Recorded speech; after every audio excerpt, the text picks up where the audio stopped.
Bismillahirrahmanirrahim. Assalamualaikum warahmatullahi wabarakatuh. Alhamdulillahirabbil alamin wa bihi nasta'in ala umuri dunya waddin. Asyhadu an la ilaha illallah wa asyhadu anna Muhammadan abduhu wa rasuluh. Allahumma shalli ala Muhammadin wa ala alihi wa sahbihi ajmain. Wa ba'du. Pelajaran kita sore fikih, kita membaca hadis-hadis tentang fikih, yaitu kitab Tamyil Afham Syarah Umdatul Ahkam. Jadi Umdatul Ahkam itu nama kitab yang isinya hadis-hadis tentang fikih, yang isinya hadis-hadis sahih saja, sehingga tidak ada pembahasan tentang derajat hadisnya, karena hadisnya semua sahih. Kita sudah sampai di bab madhi. Jadi yang keluar dari kemaluan laki-laki itu ada 4. Ya, pertama kencing, yang kedua itu wadi, yang ketiga madhi, yang keempat mani. Kalau perempuan tambah banyak lagi. Kalau perempuan dari 4 tadi ditambah darah haid, ini yang keluar dari kemaluan wanita ya.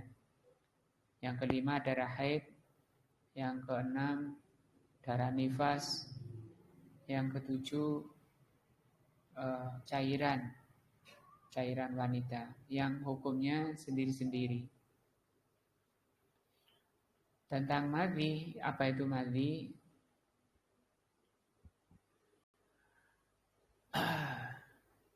Kata Syekh Ibnu Utsaimin rahimahullah, madhi itu huwa ma'un raqiqun. Madhi itu adalah air yang encer, agak kental gitu. Yahruju akibus syahwat, yang keluar karena dorongan syahwat. Biduni dafkin, dengan tidak memuncrat. Wala ihsasin bihurujihi, dan tidak terasa keluarnya. Jadi setelah syahwat kok ada cairan tanpa muncrat, itu namanya madhi. Bagaimana hukum madhi akan dibahas di hadis-hadis di bawah ini. Kalau kencing, semua sudah paham itu hukumnya najis. Wadi itu cairan yang lebih kental dari madhi, keluarnya setelah kencing. Jadi setelah kencing ada cairan putih keluar, itu namanya wadi. Kalau madhi itu karena syahwat keluarnya. Kalau mani itu sebab keluarnya karena syahwat. Jadi yang cairan keluar karena syahwat itu ada 2. Yang pertama madhi, yang kedua mani. Bedanya kalau mani keluarnya muncrat, dan kalau madhi keluarnya tidak muncrat. Nah, kalau madhi itu hukumnya sama dengan kencing, najis, dan membatalkan wudu. Sedangkan mani hukumnya suci, tidak najis, tapi itu bisa membatalkan wudu dan harus mandi. Nah, harus wajib mandi junub kalau keluar mani. Jadi misalnya orang itu bangun tidur, kok mendapati sarungnya atau kainnya basah. Ini kemungkinannya ada 3 atau bahkan 4 tadi, kencing, atau wadi, atau madhi, atau mani.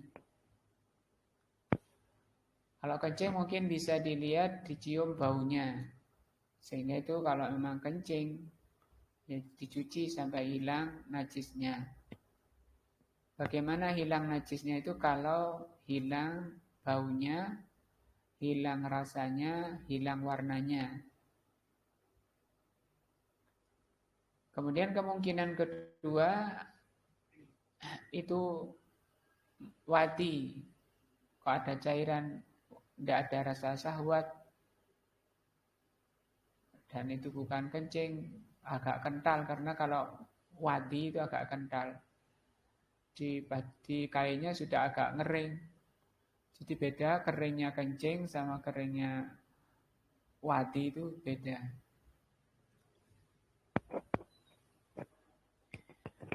Kalau wadi nggak ada syahwat,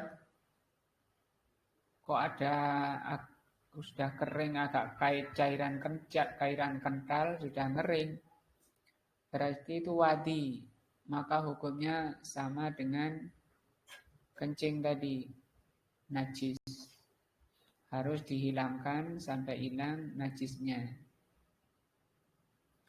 Kemungkinan ketiga, madhi. Kapan itu madhi? Kalau ada bangun tidur ada cairan, tapi dia ingat ada syahwat dan tidak ingat ada muncrat. Oh, berarti dia itu madhi. Tapi kalau ingat ada syahwat dan ingat muncrat, berarti dia apa? Mani. Nah, kalau mani, maka dia harus mandi. Dan maninya itu tidak najis. Jadi nggak perlu disucikan, dicuci, misalnya, karena itu suci. Tapi ya dicuci karena masuk ke kotor nanti. Pakaiannya, sarungnya kok banyak maninya misalnya. Nah, oleh Aisyah dikerik. Nah, itu kalau bangun tidur di kainnya basah. Ini apa ini? Kemungkinannya apa? 4 tadi.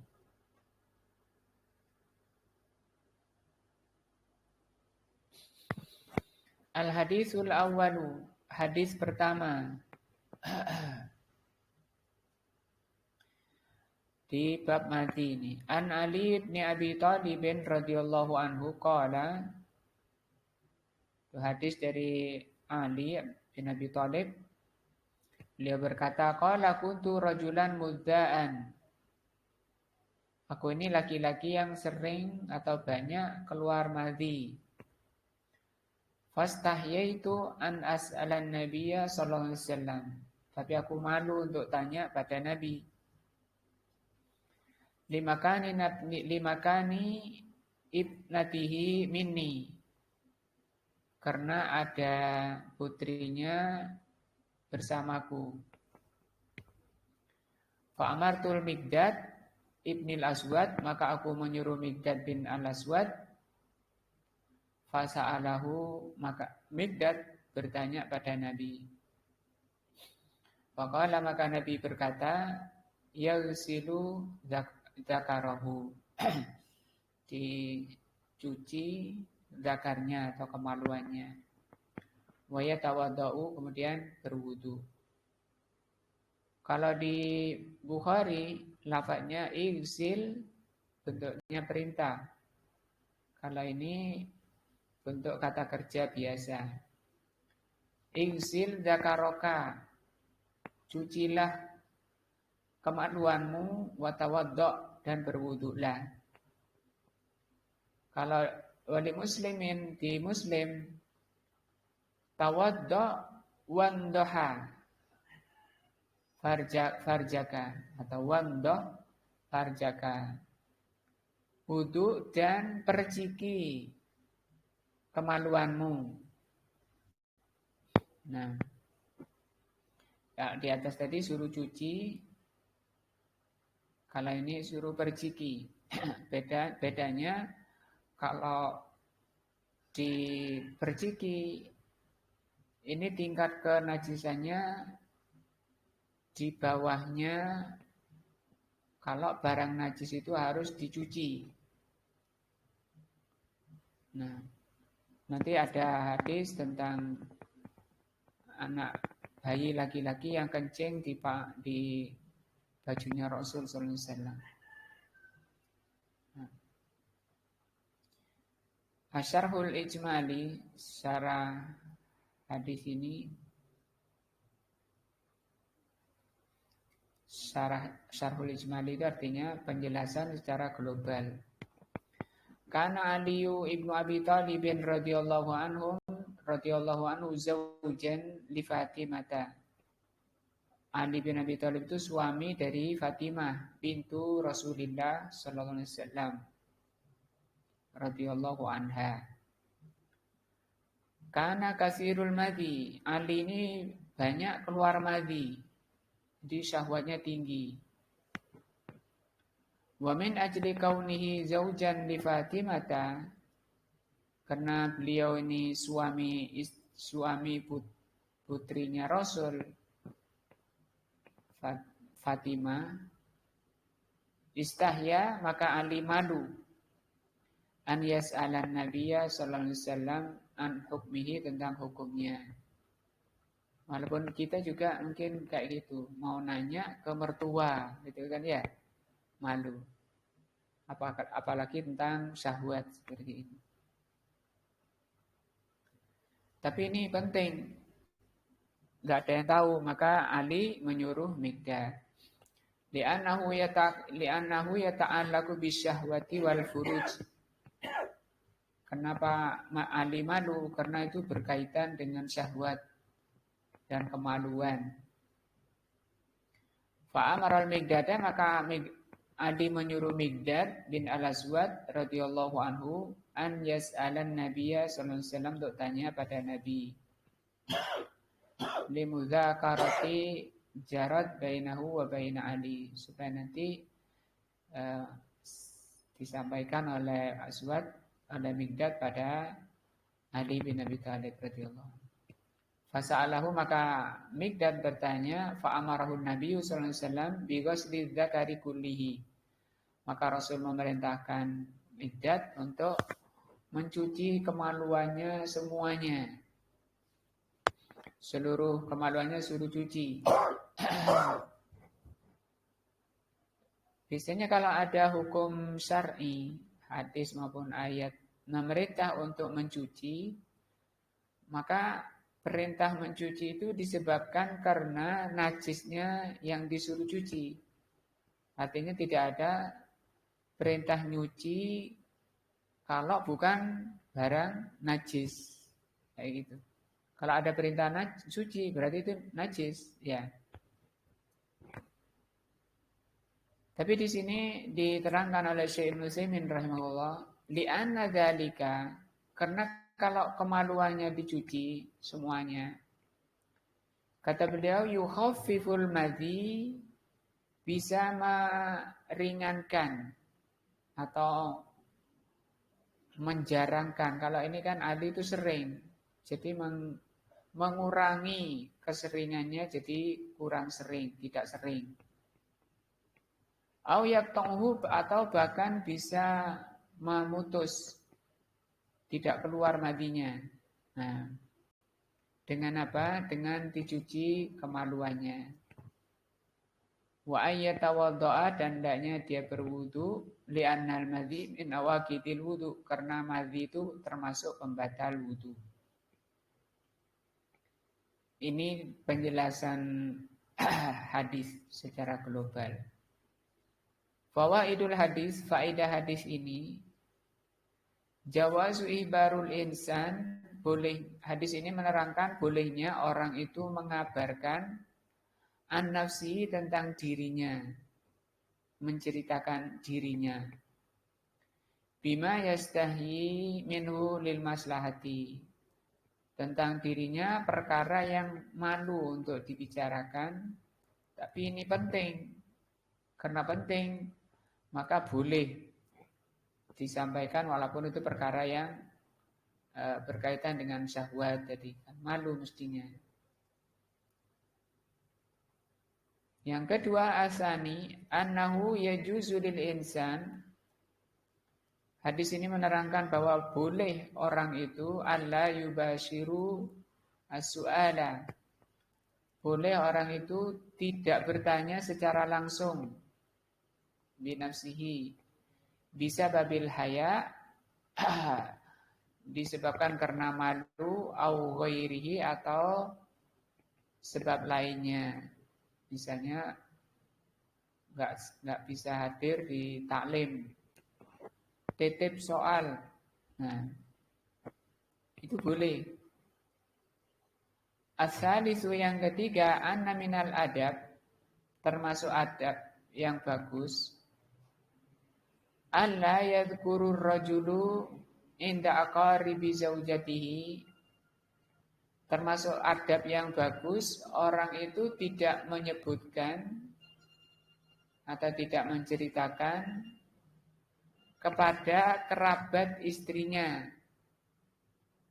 Kerabat istri itu paman dan bibi dari istri. Ma yata'allaqu bil furuj wasyahwah, sesuatu yang berkaitan atau berhubungan dengan kemaluan dan syahwat. Nah, kepada paman, kepada bibi, kayak gitu. Ar-rabi'u yang keempat, jawazut taukil, boleh mewakilkan visual tadi ya. Boleh mewakilkan soal, titip soal bahasa kita. Anil ilmi, tentang ilmu. Bisarten, dengan syarat an yakunal wakil mausuqan. Syaratnya yang dititipi itu harus orang yang dipercaya. Fi fahmihi, dalam pemahamannya. Wa hifdhihi wa dinihi, dia orangnya amanah dan agamanya bagus. Jadi nitipnya enggak sembarang orang. Kalau orangnya enggak cerdas, nanti pulangnya iso kebalik ya. Gimana katanya? Oh, boleh. Enggak apa-apa, mati itu suci-suci saja. Itu kan kalau orangnya enggak pintar, enggak pahaman ya. Jadi harus dititip ke orang yang pintar. Al-khamisu yang kelima, wujubu ghusli dzakar kullihi minal madhi. Hadis ini menerangkan wajibnya mencuci seluruh kemaluan, laki-laki maupun perempuan. Yang keenam, annal madhi nakidun lil wudu. Madhi itu membatalkan wudu. Yang ketujuh, fadilatu Ali bin Abi Thalib radhiyallahu an. Hadis ini menerangkan keutamanya Ali. Haitsu lam yamna'hu al-haya min tarkis su'al biwasitatin. Ya, ketika Ali itu enggak sungkan enggak menghalangi Ali untuk bertanya walaupun tidak secara langsung. Nah, jadi terus saja tanya tapi enggak langsung. Itu hadis pertama. Al-haditsus tsani, hadis kedua, an Ubad ibnu Tamim, dari sahabat Ubad ibnu Tamim, an Abdullah ibnu Yazid bin Asim al-Mazini radhiyallahu anhu. Qala, beliau mengatakan, syukiya ilan nabi, dikeluhkan kepada Nabi. Ar-rajulu, tentang seseorang, yakhilu ilaihi, seseorang yang dikhayali, annahu yajidu syai' fi shalah, bahwa dia merasakan sesuatu dalam sholat. Dihayalkan ketika sholat itu sesuatu yang membatalkan wudu, kentut. Dihayalkan ngentut, kayak aku ngentut ini. Karena di hadis lain Rasul mengatakan setan itu mendatangi orang yang sholat. Didatangi, bulu duburnya itu ditarik-tarik. Untuk apa narik-narik? Untuk ini, untuk menghayalkan supaya dia merasa seakan-akan telah kentut. Itu khayalan, jadi khayalan. Alhamdulillah beliau tanya ya kepada Nabi, kalau enggak kita ini enggak tahu ya. Nah, karena kita juga mungkin sering atau pernah merasakan. Faqala, maka Nabi membimbing. Nabi sallallahu alaihi wasallam mengatakan la yansarif atau la yansarifu, tidak perlu memutus dari sholat hatta yasma'a sautan, sampai mendengar suara kentutnya, au yajidu rihan, atau mencium bau kentutnya. Nah, itu terjemah hadisnya. Penjelasan hadisnya, qad yakunul insan ala tuhrin. Ada kalanya orang itu kondisi suci, di atas suci, sudah taharah, sudah wudu. Fayahissu bitaharruki hadasin alaih. Kemudian dia merasakan kayaknya aku ngentut. Nah, tadi khayalan tadi. Kadang karena memang gangguan dari syaitan, tarik-tarik tadi. Fayadunnu annahu ahdasa. Dia ngira bahwa dia sudah berhadas. Wa yakliku min dalika, dan dia bingung. Ini gimana ini? Nah, dan aku sering kayak gitu, bingung jadinya. Batal apa enggak ya? Nah, fi hadzal hadithi yarsidun Nabi sallallahu alaihi wasallam, di hadis ini maka Nabi membimbing ummatahu, membimbing umatnya ila ma yatma'innul insan, dengan bimbingan yang bisa menenangkan hati manusia, wa yazilu anhul qalaq, dan bisa menghilangkan kebingungan. Haitsu afta Abdullah, ketika Rasul berfatwa kepada Abdullah bin Zaid, hina sa'alahu, ketika Abdullah bertanya an hadhil muskilah, tentang masalah ini. Di luar. Air botol di luar.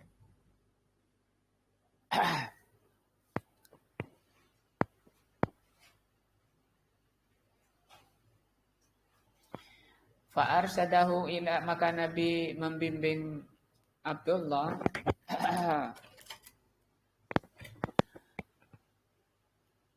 alal binai, untuk berpegang alal aslil awal, untuk berpegang kepada dasar pertama. Dasar pertama itu sebelum sholat. Sebelum sholat tentu setiap orang itu kondisi apa? Toharoh. Jadi oleh Rasul disuruh pegangi yang pertama.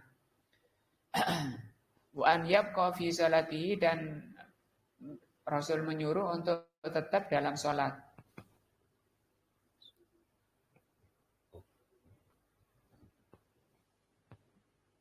Fala yansarifu minha hatta yatayaqqanu, tidak perlu menoleh, memutus sholatnya sampai yakin zawalu tahara, sampai yakin memang taharanya sudah hilang, kondisi dia hadas. Bisima'il hadas, dengan mendengar kentut, au syamarihi, atau tercium baunya. Fawaidul hadis, faedah hadis ini, annal mutatahhira, bahwa orang yang telah bersuci, idza syakka fil hadas, kalau kemudian muncul keraguan, lam yalzimhu al-wudu, dia tidak perlu wudu. Karena hanya gangguan. Gangguan, keraguan. Hatta yatayaqona annahu ahdasa, sampai benar-benar yakin bahwa dia ngentut. Kalau cuma keraguan atau khayalan, itu tidak bisa mengalahkan keyakinan.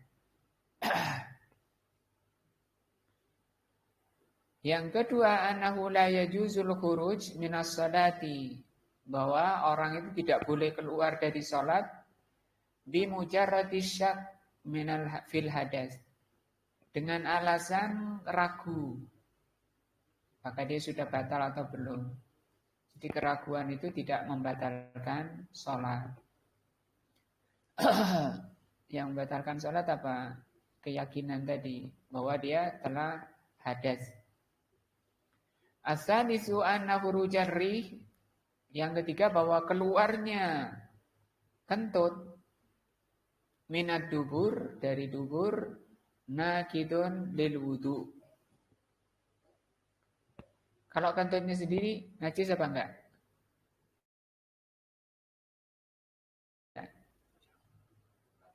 Nah, kentut enggak najis ya.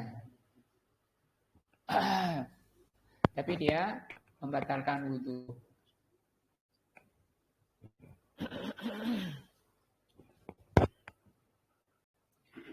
Sawa'un alima bi khurujihi, apakah dia tahu tentang keluarnya antarikis sam'i karena dia mendengar. Kalau ngentut tahu atau tidak, nah maka itu membatalkan wudu. Apakah dia mendengar atau karena mencium baunya, au ghairu dzalika, atau selain dari mendengar dan mencium yang bisa meyakinkan bahwa dia ngentut. Misalnya orangnya tuli, nggak dengar ya. Dan lagi pilek. Nah, kan kata Nabi, jangan keluar dari sholat sampai mendengar dan mencium. Ini lagi buntu semua. Nggak dengar orangnya udah. Nggak dengar dan nggak mencium. Tapi dia ngentut, yakin dirinya ngentut. Nah, maka bagaimana sholatnya? Batal. Karena kenapa? Yakin. Nah, yang keempat, anna minal adab, bahwa termasuk adab an yatajanniba al-alfadha alladhi yastahya min dzikriha. Termasuk adab yang sopan, adab yang mulia, orang itu meninggalkan lafaz-lafaz yang malu. Bicara tentang kemaluan, bicara tentang syahwat, itu tidak bagus. Yang kelima, annal asla baqa'u syai'i. Asal sesuatu itu tetapnya sesuatu. Alama kan alaihi, pada asalnya.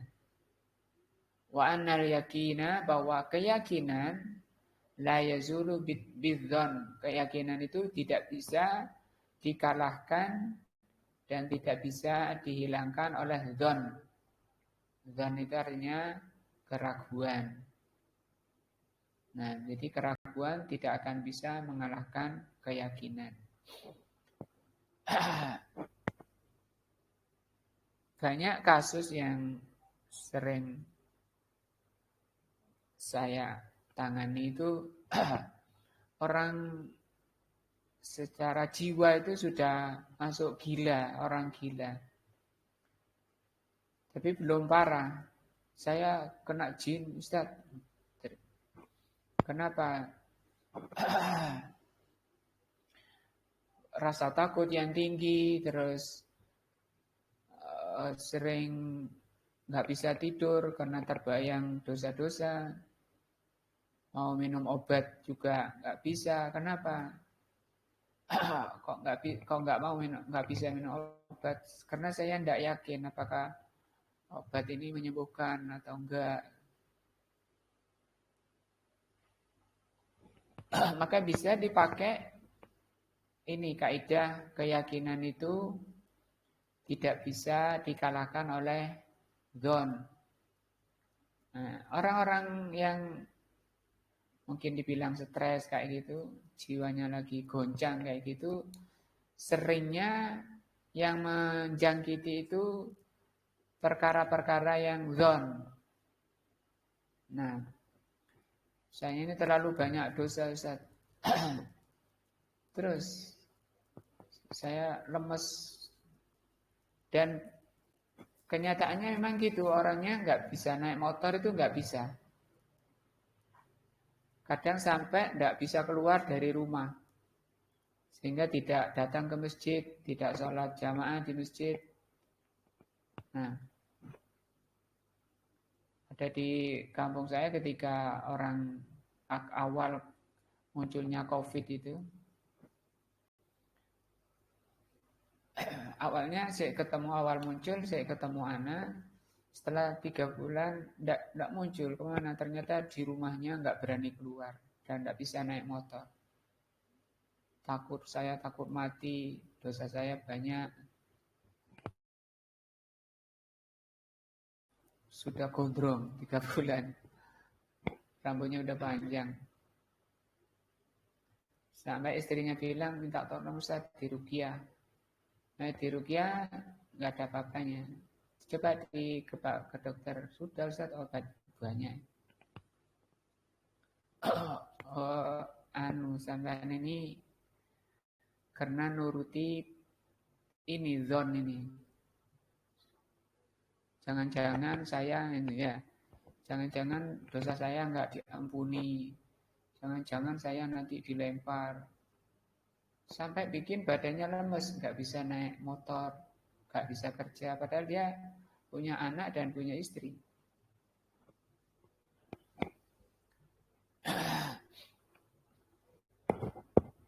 Terus gimana Ustaz? Terus tak ajak naik mobil, saya ajak ke sana, ke Pakis, lihat orang nanam sawi itu.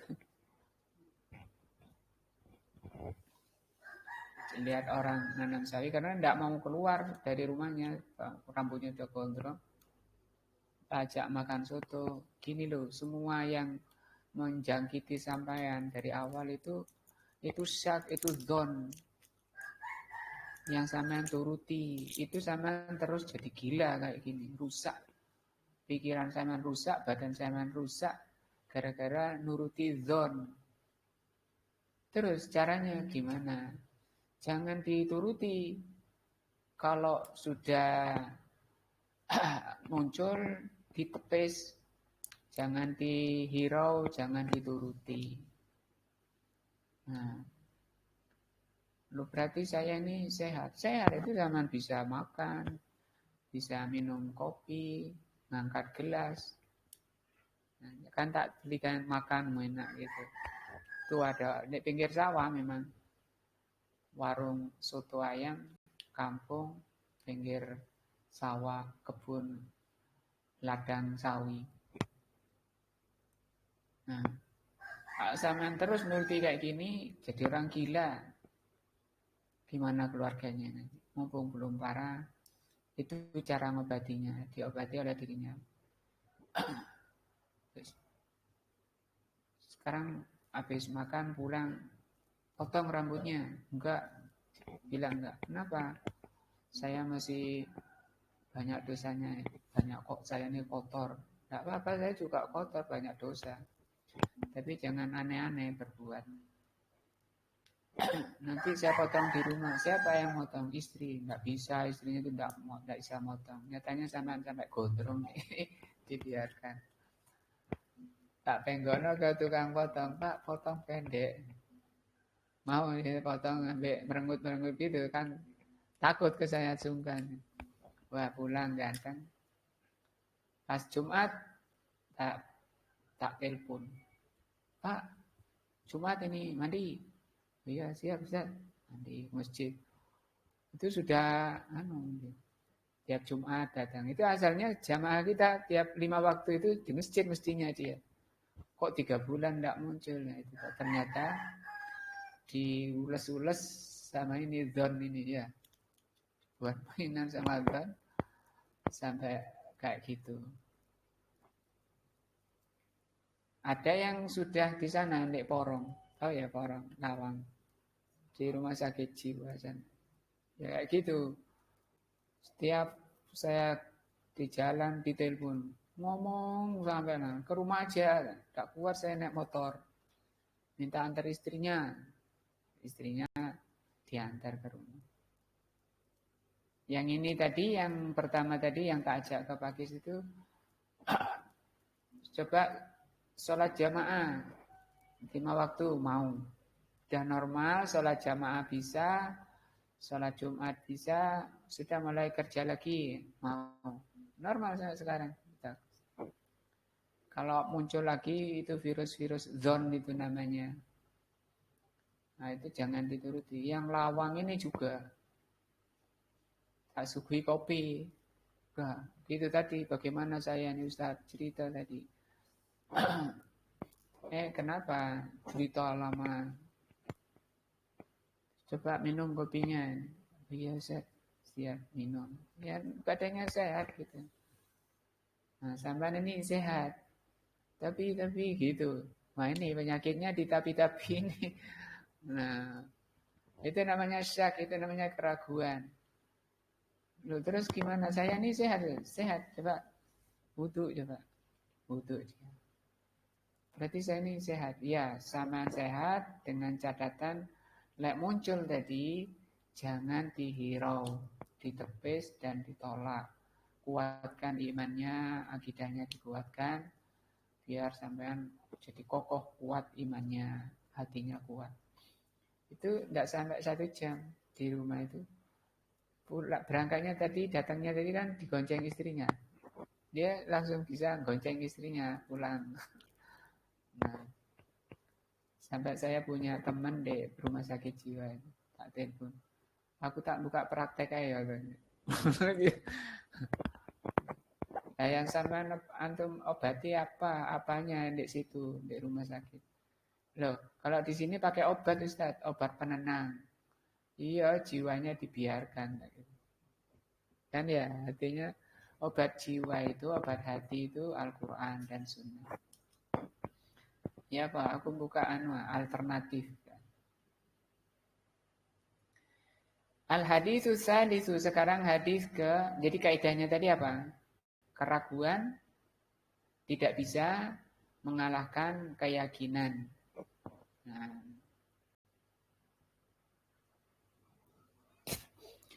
habis sholat maghrib, dia ikut taklim atau acara apa, kemudian isya, dan isya, datang keraguan. Saya ini sudah kentut apa belum ya? Nah itu namanya syak. Nah, apa yang dilakukan? Suyana. Wudhu lagi atau enggak? Wudhu. Kenapa wudhu? Loh, ini loh tadi antum berarti enggak paham kaidah tadi. Tadi kaidahnya apa? Keyakinan tidak bisa dikalahkan oleh keraguan. Tadi kan habis sholat maghrib, kan masa sholat maghrib enggak wudhu? Kan mesti wudhu dia sholat maghrib. Setelah sholat maghrib, 1 jam kemudian isya. Nah ketika azan isya, datang keraguan. Saya batal atau enggak? Itu keraguannya. Wudhu atau enggak? Kaidahnya apa tadi? Keraguan tidak bisa mengalahkan keyakinan. Yang diyakini apa? Suci kan mesti sholat wudhu, sholat maghrib kan mesti suci. Tidak mungkin orang sholat maghrib itu kondisi nggak toharo. Maka yang dipegangi yang tadi itu yang berwudhu, yang apa? Toharo. Artinya keraguannya tadi dibiarkan, tidak boleh mengalahkan apa? Keyakinan.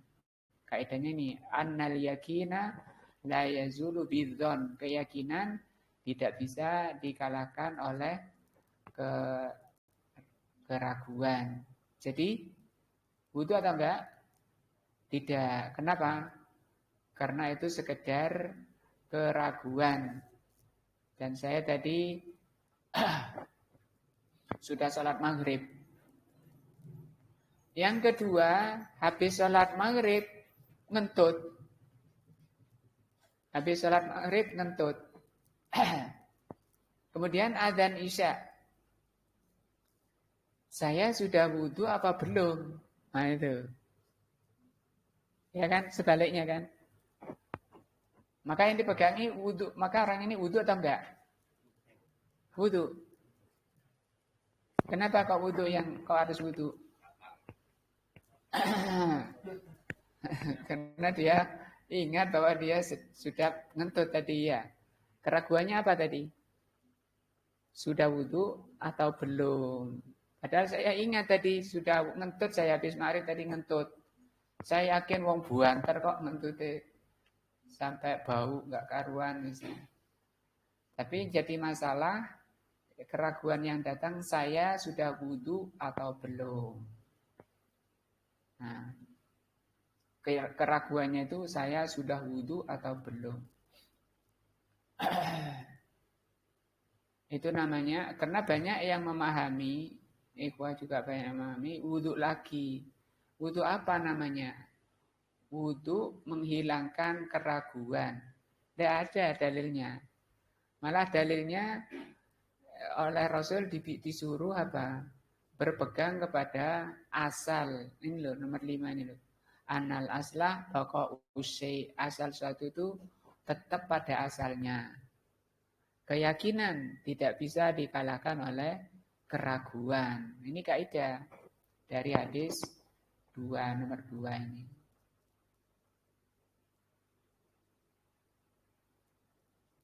Ada yang disampaikan?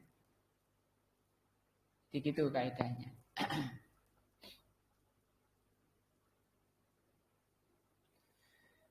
Al-haditsus sadisu, hadis yang ketiga. An Ummi Qais binti Mihsan al-Asadi anha atat bibnin laha saghirun lam yakul ta'ama ila Rasulillah sallallahu alaihi wasallam fa ajlasahu fi hijrihi.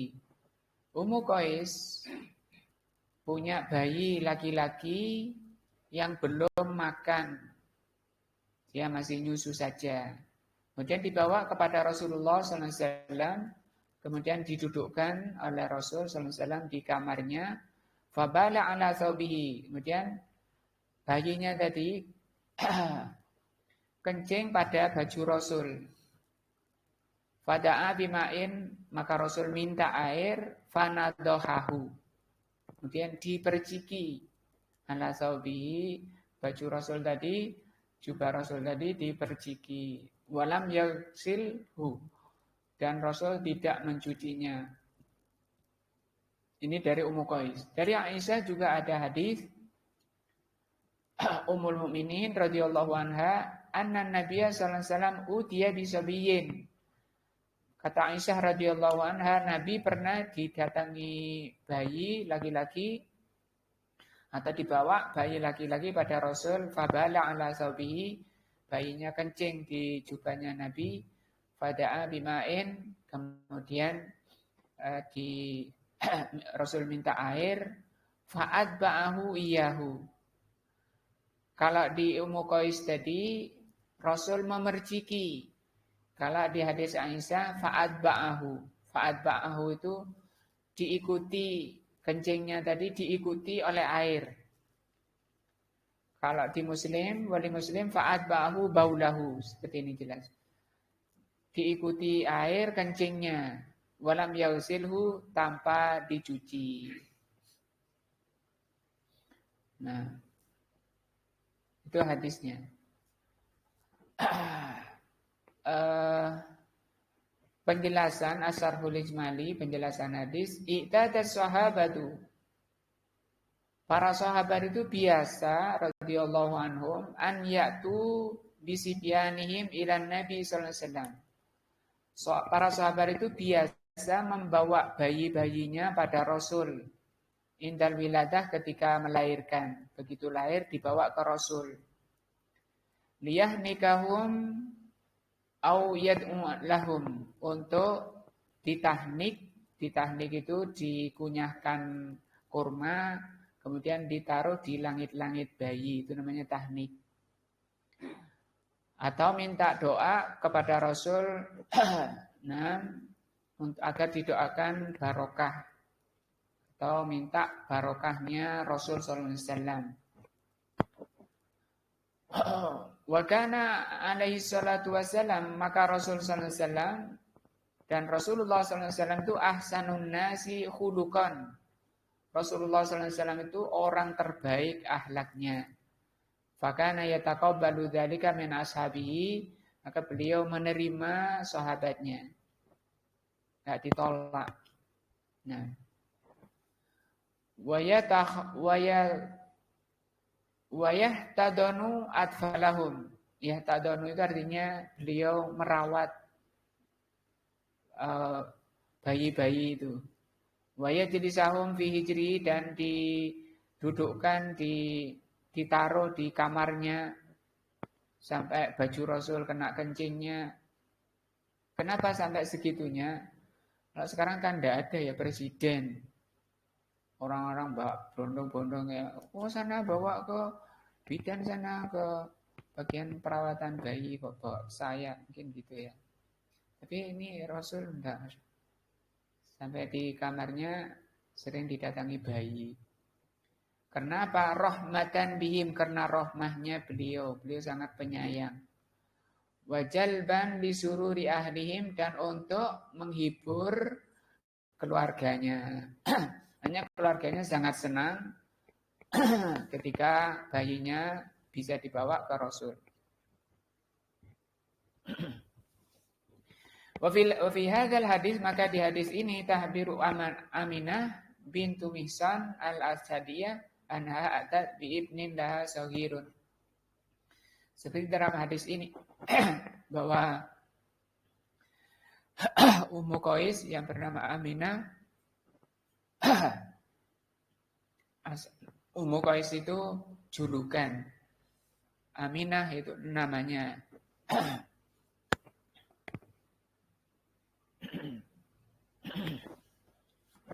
Beliau Aminah ini membawa bayinya ke Rasul sallallahu alaihi wasallam di usia sebelum makan, masih nyusu.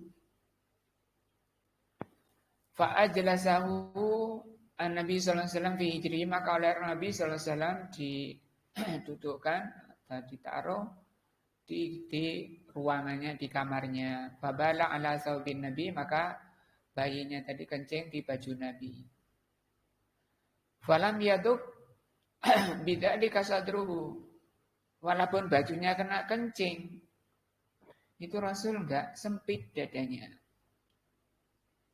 Biasa-biasa saja dan enggak berpengaruh. Nah, enggak sampai marah-marah, gimana nih kok enggak dibawahi pempes ke sini. Bayinya enggak dipempesi. Nah, enggak sampai terucap seperti itu. Walam yu'annif ahlahu, Rasul juga tidak mencela ibunya. Nah, ibunya enggak dicela.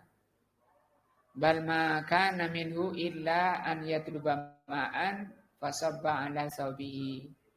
Bahkan Rasul hanya minta air, kemudian dituang ke bajunya yang dikencingi. Walam yausilhu, dan tidak mencucinya.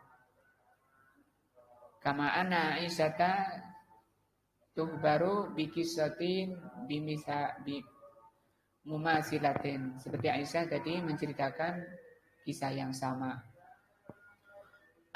Nah, maka Nabi cuma mengikutkan air ke kencingnya tanpa dikucek bahasa kita ya. Dan tanpa menuang air yang banyak. Tidak sampai melucur gitu.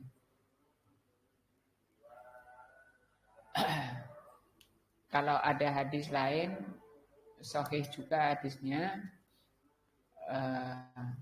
kata Rasul SAW, baulul gulami yundah wa baulul jariyati yusal. Itu hadis sahih juga. Kencingnya bayi laki-laki diperciki, kalau kencingnya bayi perempuan dicuci. Nah, kok beda? Kenapa kok beda, Suyono? Kok gak sama? Bayi laki-laki dan bayi perempuan. Kenapa? Kenapa? Kok beda? Yang satu diperciki, yang satu dicuci.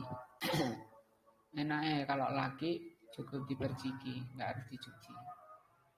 Apakah bayi laki-laki itu tidak najis? Khilaf para ulama. Sebabnya kenapa Nabi membedakan? Di antara ulama ada yang mengatakan karena kalau bayi laki-laki itu muncrat, keluarnya itu muncrat, muter-muter kayak gitu kemana-mana, itu nyusahkan kalau harus dicuci ya. Nyuci karpet, nyuci ini baju, susah, sehingga diringankan dengan cukup diperciki. Yang kedua ada kenapa laki-laki itu, kalau perempuan kan enggak, karena jalannya lebar, enggak sampai muncrat kemana-mana. Nah, yang kedua sebabnya karena bayi laki-laki itu, jiwa laki-laki itu lebih panas. Jiwa laki-laki itu panas. Darah laki-laki itu lebih panas dari darah perempuan. Sehingga kalau darahnya panas, itu lebih membersihkan kotoran-kotoran dalam badan. Sehingga cairan yang keluar jadi kencing itu tingkat kotornya itu di bawah di bawah perempuan. Karena kalau badan perempuan itu lebih dingin sehingga pembersihan kencingnya itu lebih lebih sulit. Sehingga kencingnya perempuan itu lebih busuk daripada kencingnya laki-laki. Itu membahas kenapa Nabi bilang mengatakan apa? Bayi laki-laki diperciki, perempuan harus dicuci. Yang ketiga sebabnya para ulama membahas karena kebanyakan orang tua itu lebih menyukai bayi laki-laki daripada perempuan. Sehingga bayi laki-laki itu sering digendong sana sini. Kalau sering digendong berarti sering dikencingi ya. Nah, untuk meringankan seperti pertama tadi. Kalau perempuan, bayinya perempuan, bapaknya malas untuk gendong. Nah, sehingga itu menjadi sebab cukup diperciki wallahu alam. Tapi artinya semuanya najis. Bayi kencingnya laki-laki itu najis. Kencingnya perempuan najis. Cuma dibedakan. Beda tingkat kenajisannya itu beda. Kenapa? Itu tadi sebabnya. Yang diterangkan para ulama, hakikatnya wallahu a'lamu bishawab. Jadi kalau kalian bertanya apa kok dibedakan? Itu tadi menjawabnya. Faedah hadis ini, yang pertama husnu khuluqin Nabi. Hadis ini menerangkan bagusnya akhlak Nabi sallallahu alaihi wasallam.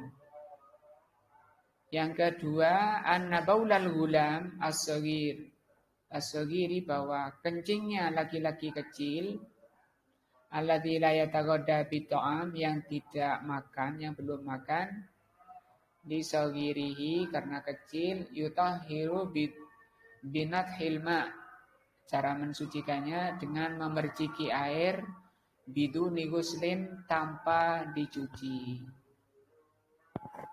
Artinya tingkat kenajisannya lebih ringan. Kok iso ya? Ya tadi penjelasan para ulama. Ada 3 tadi ya. Mau nambahin terserah. Kira-kira kenapa? Kalau mau ngarang-ngarang. Yang penting nggak bertentangan dengan hadisnya. Yang ketiga, anak udratahu, bahwa kotorannya atau BAB-nya la budda fihi minal ghusli kabaqiyatin najasat. Kalau BAB-nya itu sama, laki atau perempuan, sama hukumnya najis. Tidak boleh disentuh dan wajib untuk dihilangkan. Mengatakannya wajib dihilangkan dari tempatnya, dari pakaiannya, dari tempat-tempat. bukan bukan mengatakan kita ini diperintah untuk menghilangkan najis. Itu beda dengan tadi, pakaian yang terkena najis harus dihilangkan. Apa bedanya? Kita ini tidak diperintah, tidak ada dalil, ayat maupun hadis yang memerintahkan menghilangkan barang najis. Itu tidak ada. Yang ada pakaian atau tempat kena najis, tempat suci, tempat sholat, kena najis, masjid kena najis. Karena masjid itu untuk ibadah. Nah, itu harus wajib disucikan karena syarat sholat diantaranya sucinya tempat dan pakaian. Tapi kita tidak diperintah oleh Allah dan Rasulnya menghilangkan najis karena itu tidak bisa. Tidak bisa, misalnya jangan lihat ada orang BAB di situ, orang gila misalnya. Itu kan barang najis. Sama naik motor. Kalau ada dalil harus diperintah menghilangkan najis, zaman harus turun. Untuk apa? Menghilangkan itu. Nah,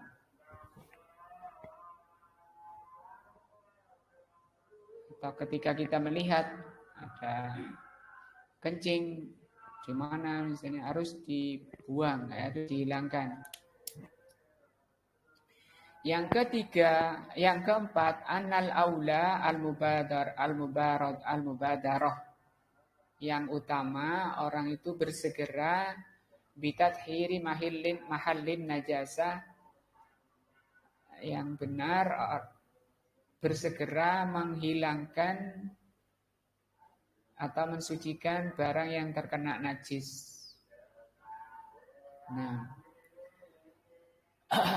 bersegera disucikan dari najisnya supaya tidak sampai lupa.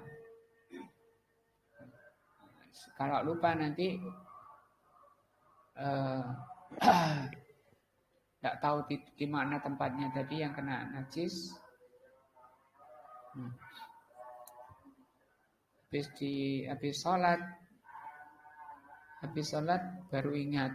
Lu iya ini tadi dikencingi cucu saya ini. Gimana? Diulang nggak sholatnya? Habis sholat asar baru ingat. Waduh, ini baju yang saya pakai ini yang tadi dikencingi cucu saya ini. Sholatnya diulang apa enggak?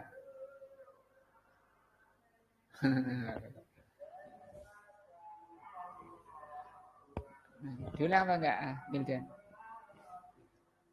Ya, kenapa?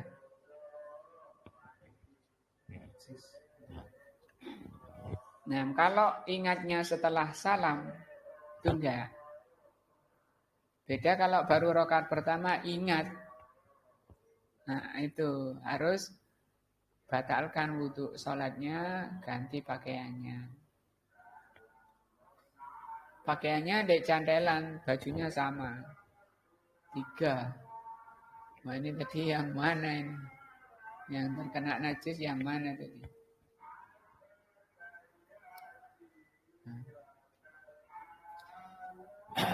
Sama dengan misalnya